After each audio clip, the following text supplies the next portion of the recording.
Greetings.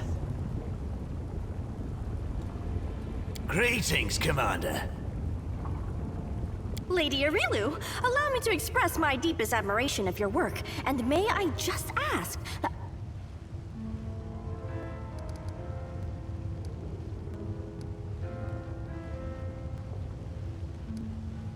All in good time. You will have your meeting with the Lady in Shadow, but first, there is something else.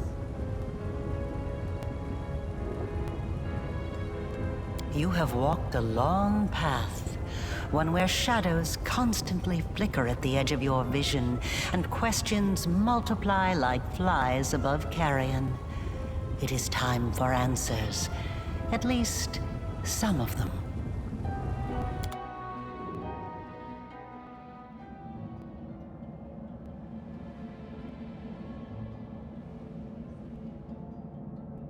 Day 16, Aridus 4715. Experiment, transformation. Subject, let's skip that. Objective, to embed the essence of a Nehindrian crystal in the soul of the subject. Expected result, the essence will coalesce with the subject's soul, which will ready itself for total transformation, triggering the concomitant powers. The time has come to put my plan into action.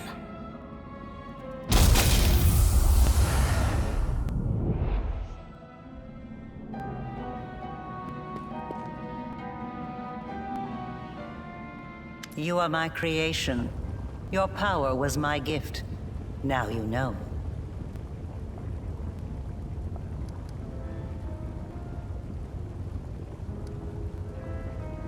You are asking the right questions, but the time has not yet come. Ah, such special memories. Remember the laboratory, do you? I told you back then. Go on, look around. See all the ones Lady Arilu worked on. Here with us is definitely the place for you.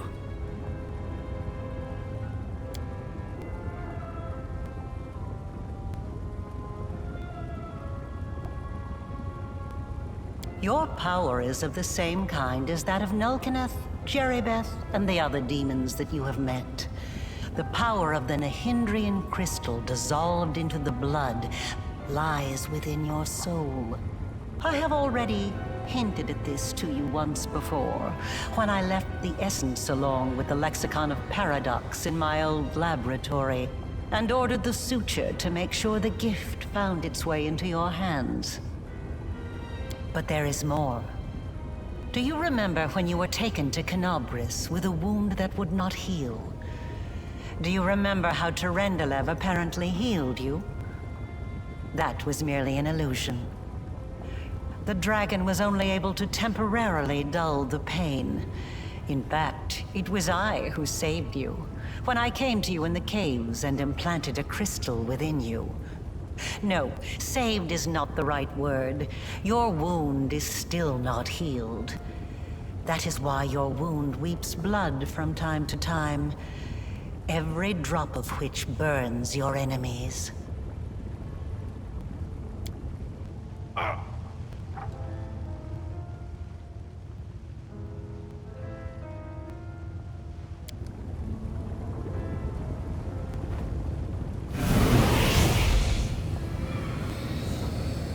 This is pure essence of Nehindrian crystal. My invention is far superior to the crystals used by Xanther, which were barely refined at all. It will give you new strength, and help you to overcome the wound that still slumbers within your soul. Take it. Take it, and you will see that this is the very power that has lived in you since the Battle of Canobris.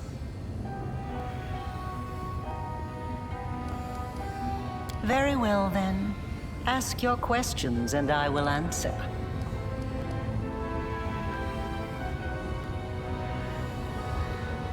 It was my mistake. My failure. I failed to... The tale is too long to recount here. Your wound is a reflection of the world wound, in a way. It is very dangerous, even if you do not yet realize it. It is not a disease, but rather an abscess, which will one day burst and kill you. It cannot fully be healed until the world wound is healed. No doubt you have felt this affliction on several occasions. It awakens when you use your power. It makes you sense more strongly what mortals call the corruption of the abyss. Until the world wound is healed, you will have no peace. Like a witch in a fairy tale, I watched over you from birth. From before that, even. And I kept detailed notes. You were chosen and prepared for a special destiny. I am pleased to see that you still wear them. I enchanted them specially to protect you from danger. I am glad you found my gift useful. Aside from this, I helped you, even when you were unaware of my presence. I saved you and your unfortunate companions when you fell into the crevice in Canabris. In the Grey Garrison, it was I who distracted Minago to allow you to approach the Wardstone. And in Dresden, I appeared under the guise of Yaniel to guide you toward the Sword of Valor. And I also left you a present in my old laboratory, and told the Suture to see that you received it. I knew that sooner or later you would find your way there. That place exerts a powerful pull.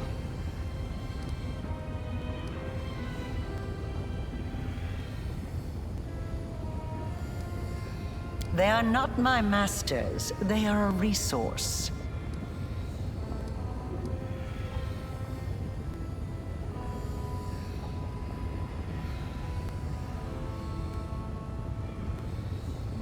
You always have to sacrifice something.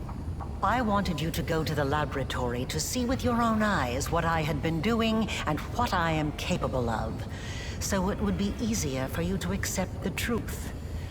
The laboratory is the place where I prepared your ascent. And the Suture was the only one who I could trust to execute my plan and explain everything. After all, he too once experienced rebirth at my hands, and that is why I was willing to risk his life.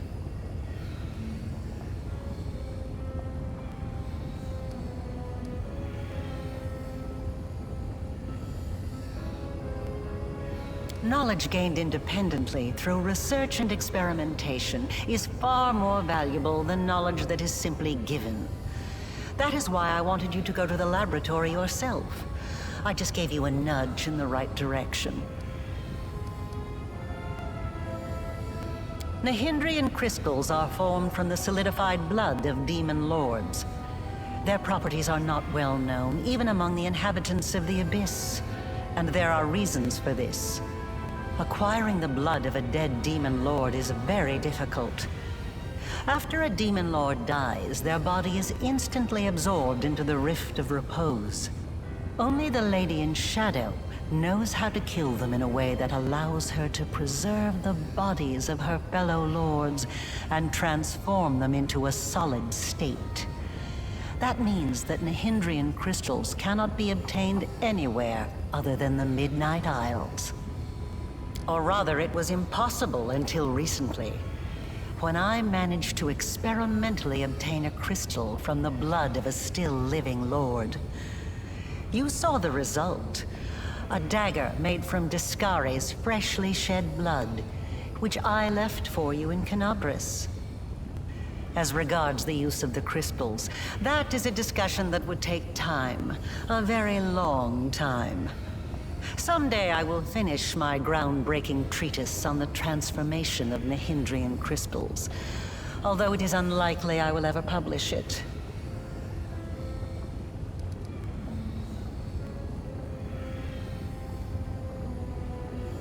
Not just any creatures, demons and half-demons. The soul must have a stable connection with the Abyss in order for it to receive the power of the crystal. Experiments involving tieflings and mongrels failed because the voice of the Abyss was not strong enough within them.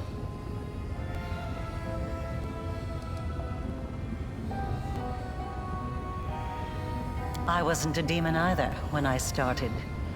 But there are always ways to circumvent, or even to override the laws of the universe. I changed myself by knitting my soul together with the essence of the Abyss. And I changed you. Do you remember the fits of rage that began shortly after Discari's attack on Canabras?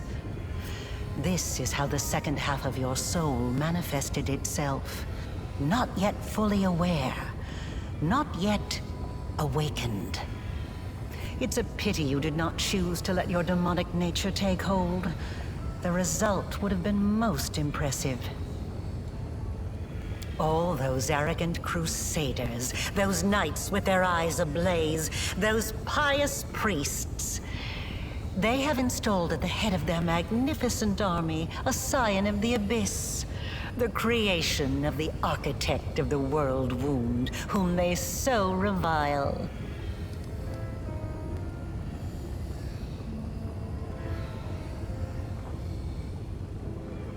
Both, and neither. I have served both Discari and Baphomet, and not merely as the lowest in the pecking order.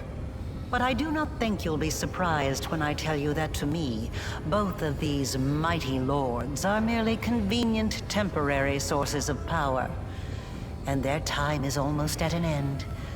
But the Lady in Shadow is different. She is the preeminent ruler. Soon you will understand this for yourself.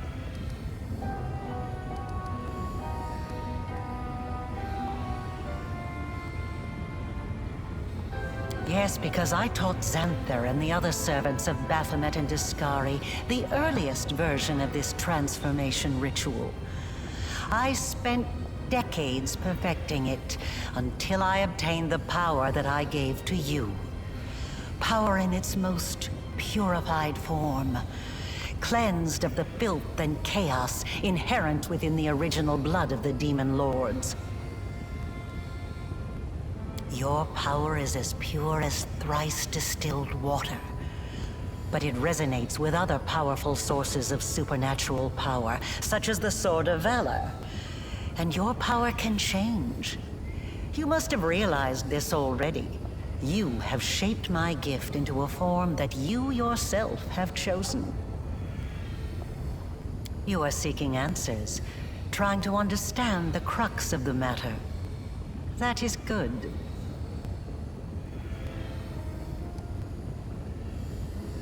Patience. Before we continue, I want you to receive your power.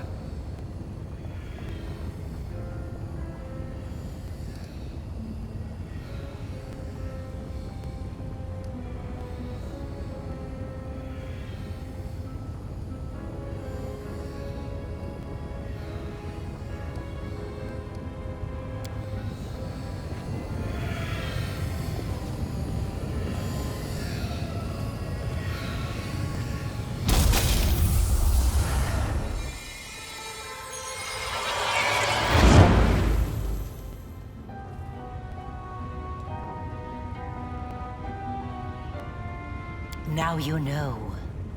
You truly know. Enough! Enough of this madness! I was blind. O Lady of Heaven, how blind I was. I saw holiness in the half-fiend's creation. But is it truly possible? Angelic light in a creature of darkness? Am I tricking myself into thinking that I have been deceived? Forgive me, champion. I must leave you. I must collect myself, pray, reflect. Find me in the Nexus. I want to help you close the world wound.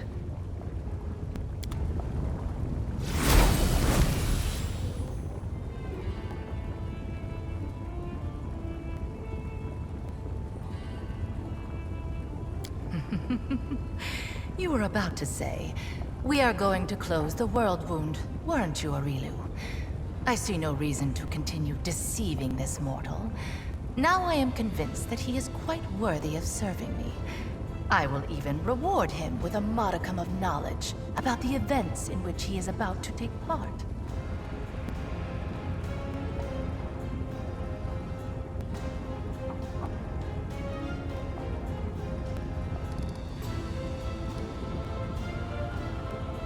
You are a guest here, mortal. A guest of the Lady in Shadow, the vanquisher of many a demon lord. I am the only one here who is entitled to demand answers. You may ask your questions when I allow you to do so. For now, remember your manners and greet me properly.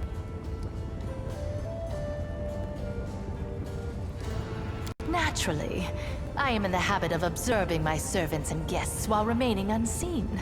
Their private thoughts fly most eagerly from their lips when they believe themselves to be unwatched, and secrets exchanged in whispers are often invaluable.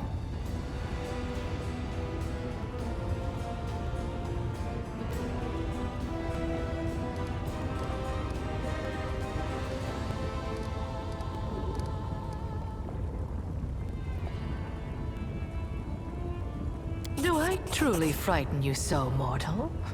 That you must reach for your weapon? Don't be afraid. I won't hurt you. I have had my eye on you for a very long time. You see, it was at my behest that Lady Vorlesh imbued you with such incredible powers. But I was curious to see your worth as an individual, not as Lady Vorlesh's creation. Thus, I decided to postpone our meeting and see how you'd fare in Alashanira, and whether or not you could win respect and power among those not so easily impressed by outstanding magical abilities. Well, you've passed my test adequately by proving that your character and your will are stronger than the Nahindrian powers Lady Vorlesh has vested in you. You are wise, my lady. However, only those who have never known or forgotten what it is like to be mortal can so easily dismiss the importance of power. To be someone whose life is fragile and can be cut short at any moment, like a candle snuffed out by a gust of wind. It is a shame your angel has left you, mortal. I would have liked to talk to him. I don't expect I will get another chance, as that celestial buffoon's days are numbered.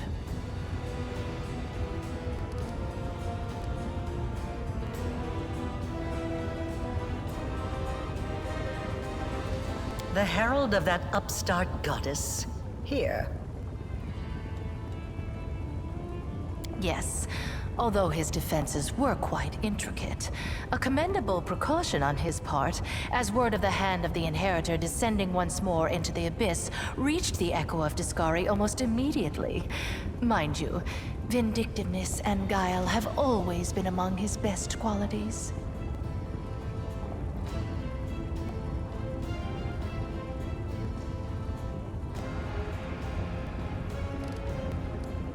Perhaps you don't know everything about me yet, mortal.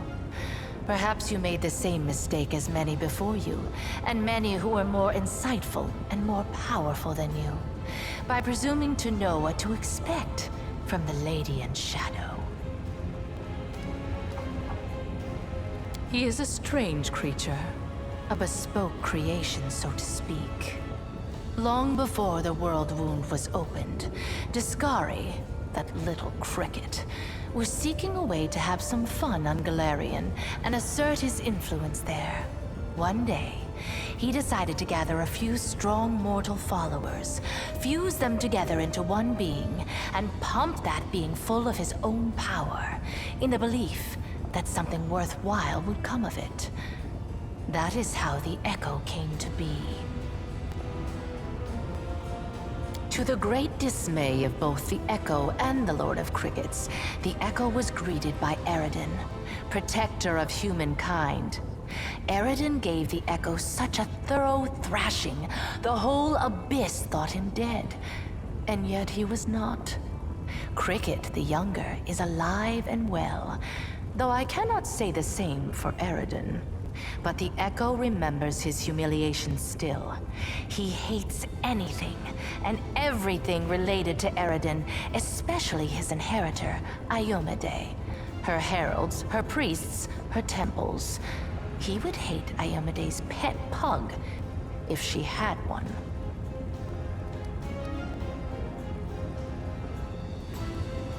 Envy, humiliation, ego. The usual playthings of little boys from all planes and realities. the Echoes suffered more than one defeat. First at Eridan's hand, then under the onslaught of the forces of heaven. Those routs taught him to attack his enemies by stealth, boldly and often, killing and crippling anyone close to the light-bringing goddess. Now, it seems, he has decided the time has come. The Herald of Iomade himself is in the Abyss alone, without a retinue of lesser angels. He's an interesting little bird, that angel. Before he became the Herald of Iomade, he served Regathiel, the General of Vengeance. I've always found the fate of that Imperial Lord to be quite fascinating.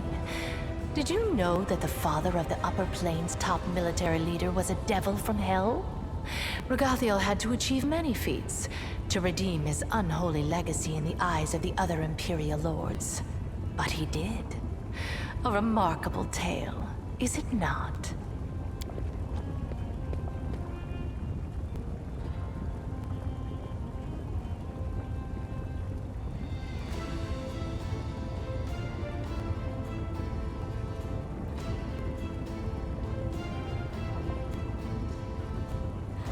Another island, another loss. Enough! I warned them that I would not stand for the desolation of my realm. They have not heeded me, and they will regret it. Go to your sisters, and tell them to prepare.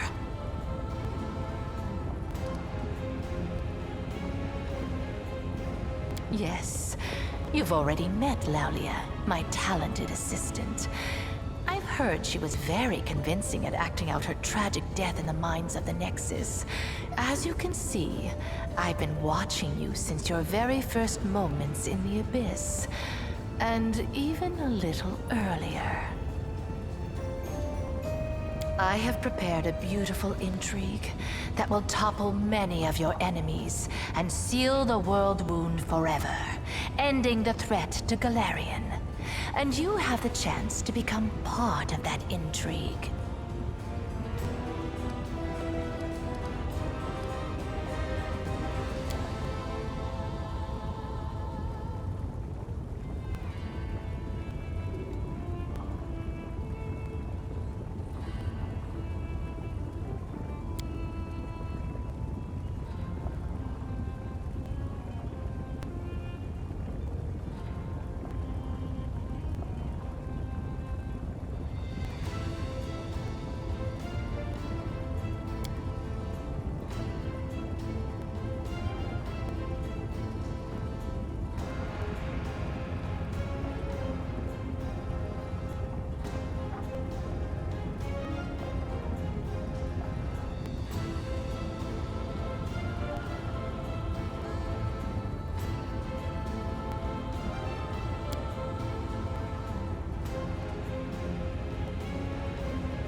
Alright, that's it everybody.